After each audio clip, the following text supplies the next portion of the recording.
రేవంత్ సర్కార్ చర్యలతో హైదరాబాద్ లో రియల్ ఎస్టేట్ కుదేలైందనేది విపక్షాల గగ్గోలు.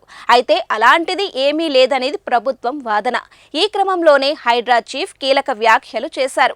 హైడ్రా వచ్చిన తరువాత హైదరాబాద్ రియల్ ఎస్టేట్ రంగం పడిపోయిందనడం సరికాదని హైడ్రా కమిషనర్ రంగనాథ్ అన్నారు. మార్కెట్లో స్తబ్దతకు హైడ్రా బాధ్యత వహించదని, హైడ్రా ఏర్పాటుకు ముందే అమ్ముడు పోని ఫ్లాట్లు చాలా ఉన్నాయని తెలిపారు. ఎల్బీ నగర్ లో human research and consulting service India చేపట్టిన కార్యక్రమంలో ఈ మాటలన్నారు. హైడ్రా ఏర్పాటు ప్రజా ఆస్తులను రక్షించడం, పారదర్శకతకు పెంపొందించడమే తమ పాత్ర అన్నారు.